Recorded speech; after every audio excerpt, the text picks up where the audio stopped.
Konnichiwa. Today's video may be the most important video I've ever made from your point of view. It's about how not to fail in Japanese. If you are learning Japanese, if you're somewhere between a beginner and intermediate, your chances of becoming really competent in the language, statistically, are very low. Most people who start learning Japanese never become competent. Now, I've talked a little bit in the past about why that is, and we'll recap that briefly today, but we're going to talk about it from the point of view of what you can do about it, how you can make sure that you are in the minority who succeed, rather than the majority who fail. Now, as I've noted before, Japanese in this respect contrasts hugely to English. One fact that illustrates this is the simple fact that the majority of YouTube channels about learning English are in English. The majority of YouTube channels about learning Japanese are in English. Because English is the language of the internet. English is the language most people need, whether it's their native language or not, to participate in the internet, to discuss things they may want to discuss, to learn things they may want to learn, to communicate things to others that they may want to communicate.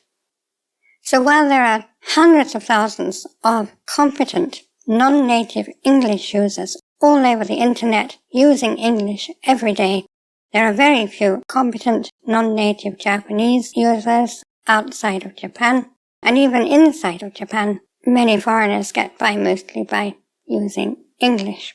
So what do we do about that? How do we make sure that we are not in the majority who fail to learn Japanese, but in the minority who succeed?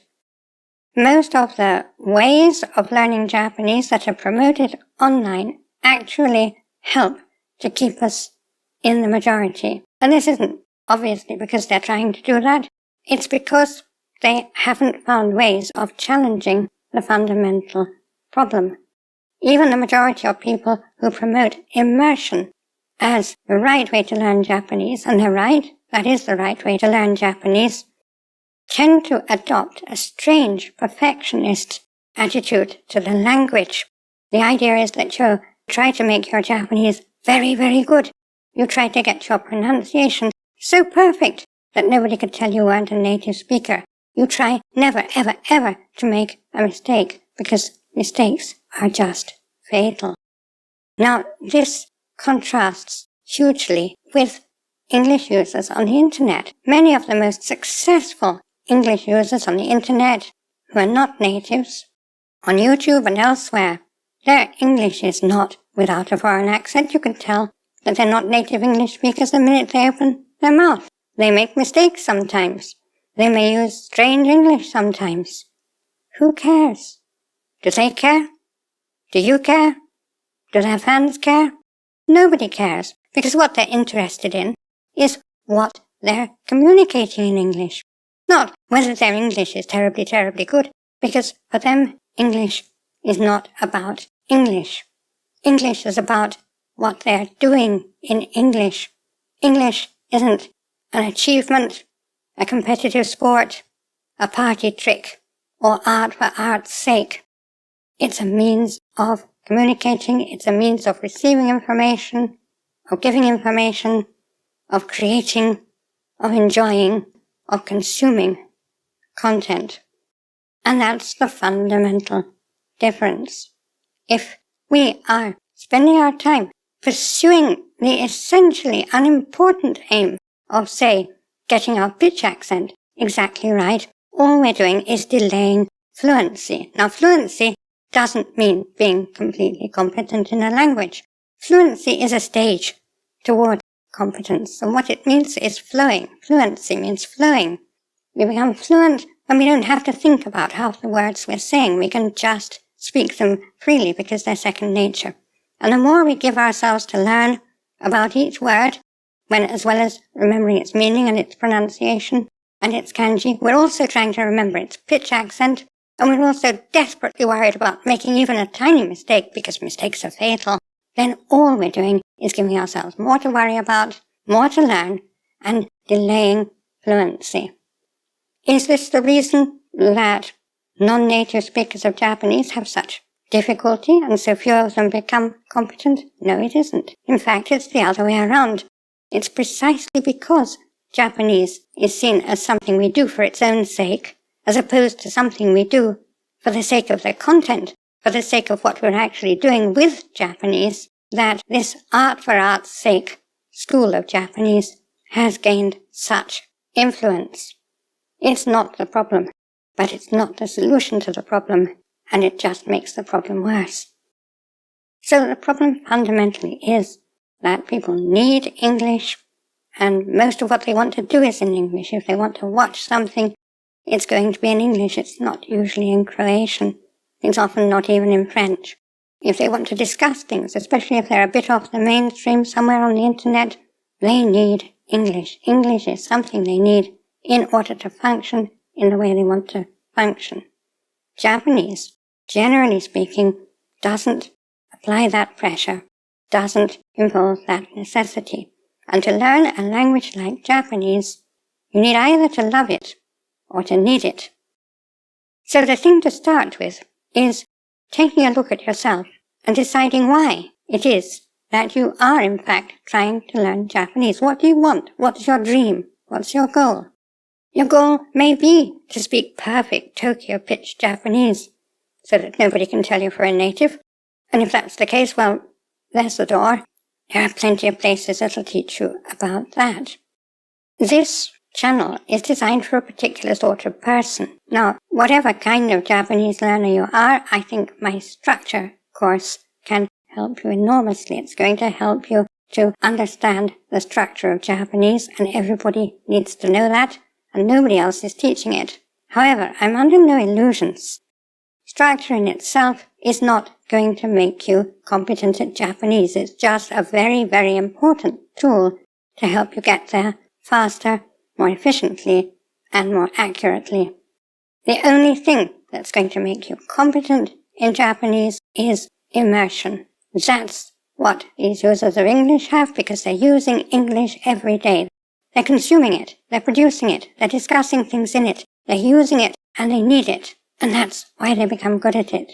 What can we do to level the playing field, to give Japanese, for us, the advantages that English has for the average non-native English user?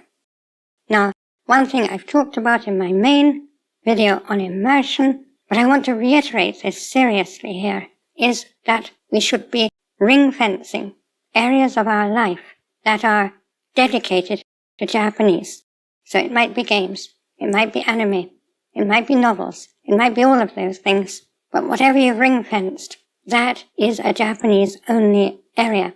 If you want to play a game and you can't play it in Japanese, then you can't play it. If you want to watch an anime and you can't watch it in Japanese, then you can't watch it.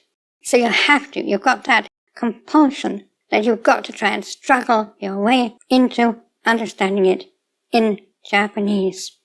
Now some people say, well, how much of this do I have to do? How large an area of my life do I have to ring fence? And this is a bit like asking, how much gas should I put in my car? The answer is, how far do you want to go? Some people may ask, well, can I get by with half a tank of gas? Yes, if you only want to go half the distance, you can.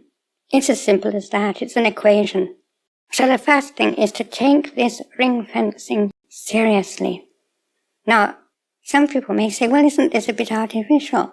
The non-native learner of English does this because she has no choice. She can't do the things she wants to do in Croatian. And in many cases, she can't do them even in German. She has to do them in English. But we're just making artificial ring fences here, aren't we?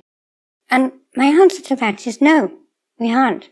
What we're doing is moving from an illusion to reality. A commenter of mine said a while ago, it's very hard to watch anime in Japanese with Japanese subtitles because it's difficult, it's slow, and English is only a click away. We have to get rid of that mentality. Not in order to artificially ring-fence our Japanese, but in order to dispel an illusion. What does it mean, English is only a click away? Well, of course it's only a click away. You could click into Wikipedia and read about the anime there. You could click into a Reddit on that anime and read all the blowing and puffing that various people who write in English, some of them native, some of them not, are doing about the anime.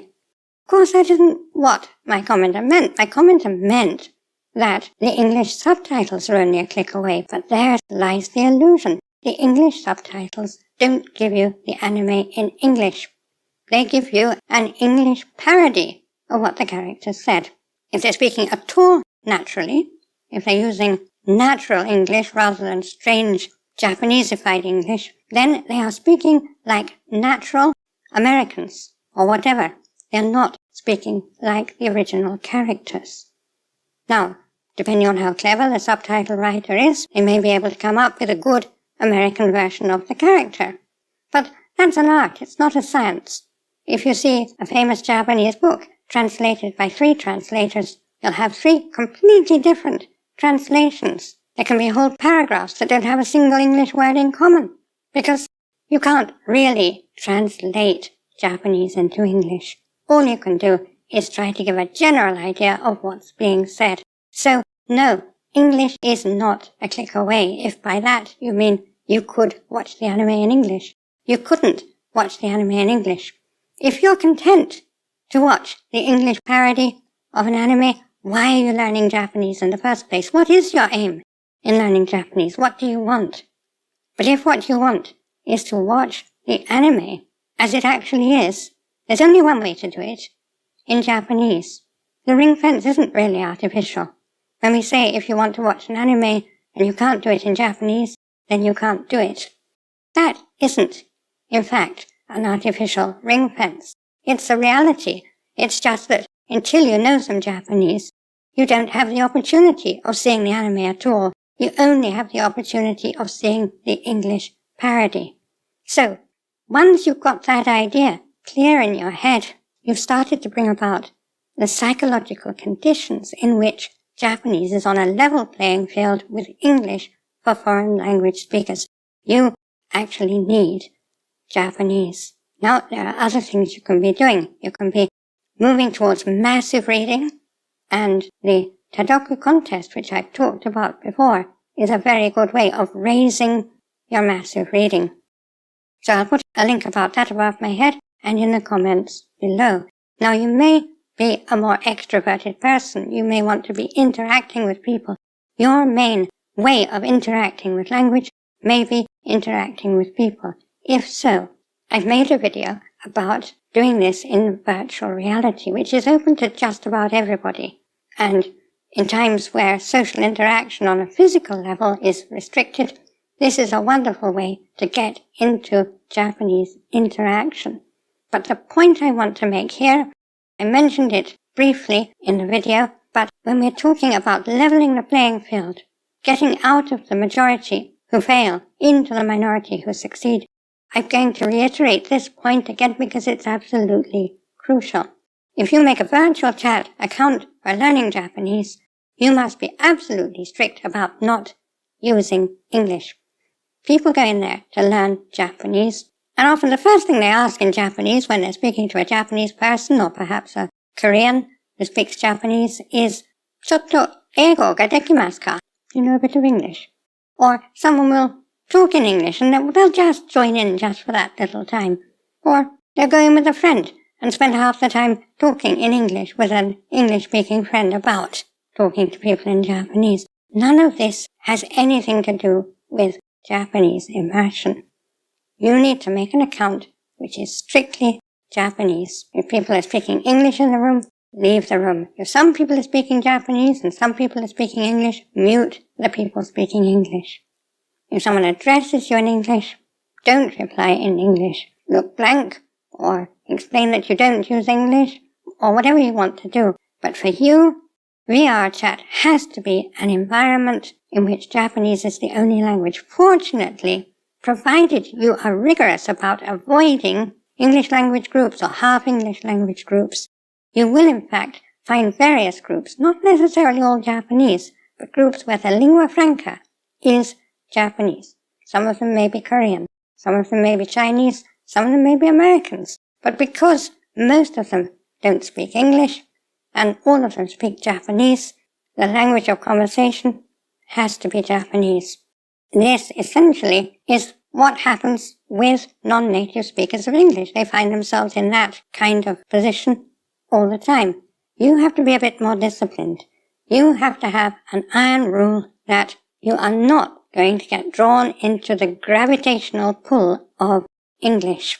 But if you can do that, you can level the playing field. Now, there are various other strategies that you can use, some of which you'll probably discover for yourself, some of which I don't even know yet. But the important thing here is that you can overcome the Japanese problem. You can level the playing field. You can make Japanese a language in which you become competent, but you can only do it if you create or recognize environments and situations in which Japanese is the only language possible. Now, I can't stress this too much. It's the sort of thing people are prone to compromise on all the time. But it's the one thing on which you need to have a no compromise policy. If you have any questions or comments, please put them in the comments below, and I will answer as usual. I'd like to thank my gold Kokeshi patrons and all my patrons and supporters on Patreon and everywhere who make these videos and this revolution in Japanese learning possible. And I'd like to thank you for attending this lesson. Korekara mo yoroshiku onegai shimasu. Class dismissed.